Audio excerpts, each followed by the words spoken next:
embajador de los Estados Unidos en el país, Robert Pastorino, dijo con mucha franqueza que la falta de solución al problema de la deuda comercial ascendente a $1.000 millones le impide al país acceder a los mercados mundiales de capital. En un discurso de múltiples matices ante la Cámara Americana de Comercio, el diplomático también se refirió a las acciones dominico-norteamericanas para enfrentar el narcotráfico, al fortalecimiento del proceso democrático criollo y al avance de las negociaciones sobre comercio e inversión. Una de las críticas implícitas estuvo dirigida a la ausencia de reglas claras y definidas en el área de la inversión, mucho menos significativa que el comercio durante los últimos tiempos. Del mismo modo, aludió a los mecanismos discriminatorios en la evaluación arancelaria de los automóviles norteamericanos, lo que restringe su entrada al territorio criollo. En sentido general, sin embargo, el discurso del embajador Pastorino se acumula como evidencia de que los diplomáticos norteamericanos están permanentemente vigilantes de todos los aspectos relativos a los nexos de su país con el gobierno anfitrión. La Corte de Apelación de Santo Domingo reenvió para el próximo día 29 el juicio que se le sigue al expresidente Salvador Jorge Blanco, acusado de delitos contra el Estado, junto al general retirado Manuel Antonio Cuervo Gómez y otros funcionarios de su gobierno. Jorge Blanco, que ha insistido en que las acusaciones constituyen un acto de persecución política en su contra, la emprendió con dureza contra el Procurador General de la Corte de Apelación, José Leonardo Durán Fajardo, a quien imputa la pretensión de hacerlo aparecer como culpable.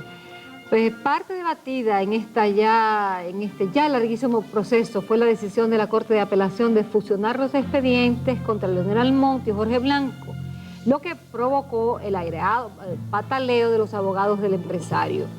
Al igual que Jorge Blanco y Cuervo Gómez, Leonel Almonte fue condenado en primera instancia a 20 años de prisión y elevadas sumas de multas e indemnización a favor del Estado. El grupo de acusados lo completan Peña Valentín, Tamara Vázquez, Juan José Rodríguez Ortiz, Eleodoro Berroa Contreras, Milton González, Manuel Gil Medina y Ricardo Batista Hernández. Mario Moreno Cantinflas, a quien Charles Chaplin llegó a calificar del mejor cómico del mundo, murió el martes en México víctima de un cáncer pulmonar.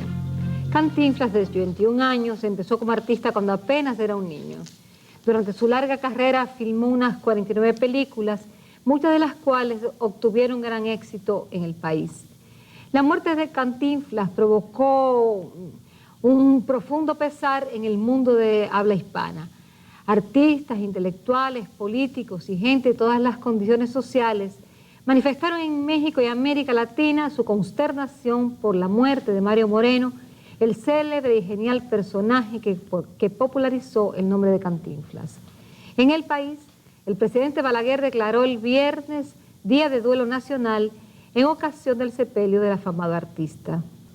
Pese a que el canciller de Naciones Unidas, Dante Caputo, salió de Haití con las manos vacías, el presidente norteamericano Bill Clinton negó que la solución a la crisis haitiana esté al borde del colapso.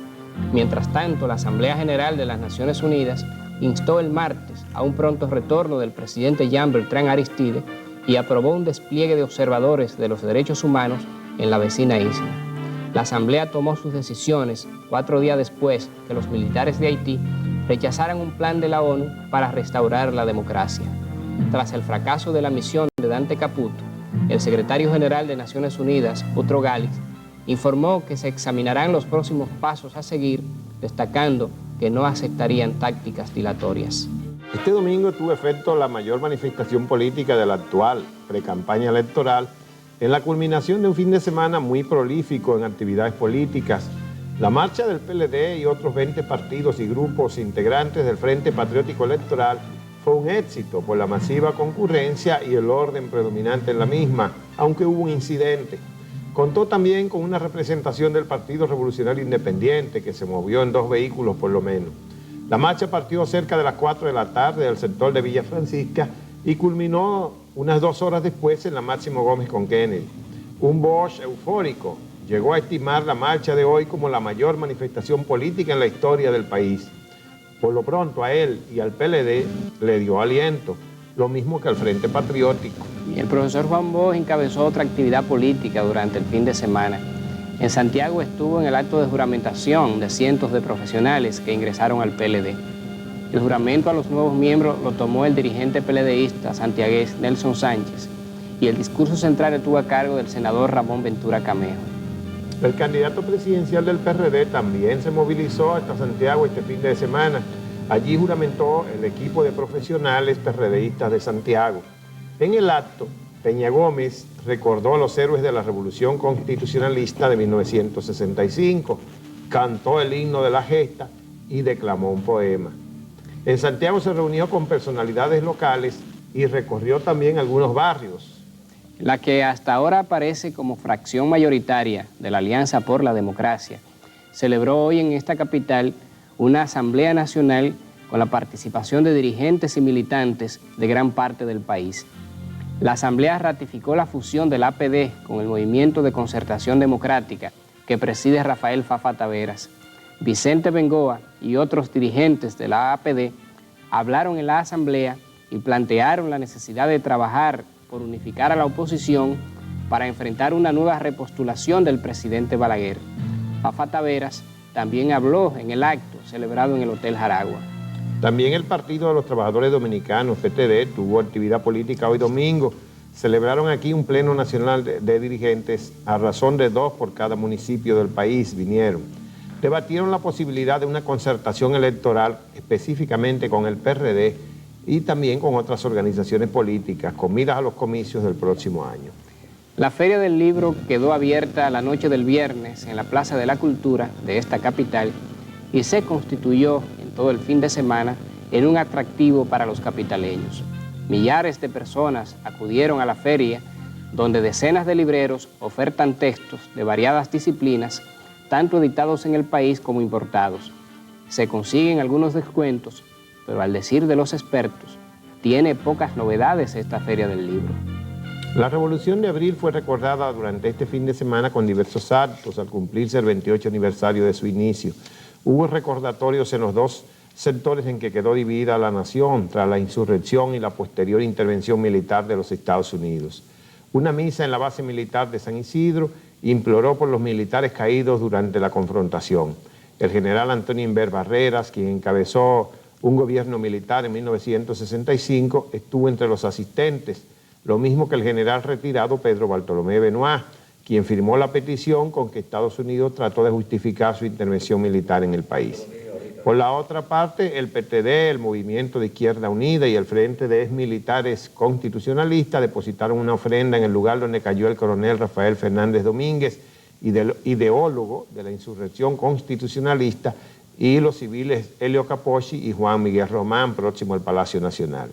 En Santiago, el Movimiento de Solidaridad Norte-Sur depositó una ofrenda floral en la tumba del coronel Fernández Domínguez en el cementerio de la 30 de marzo.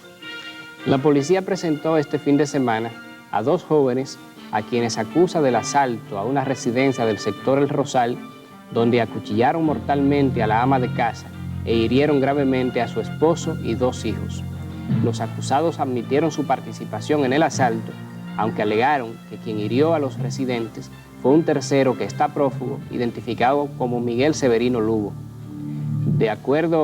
Se denunció que la policía apresó y mantiene de rehenes a 5 mujeres y un hombre, parientes del prófugo Severino Lugo, en lo que es una clara violación de los derechos.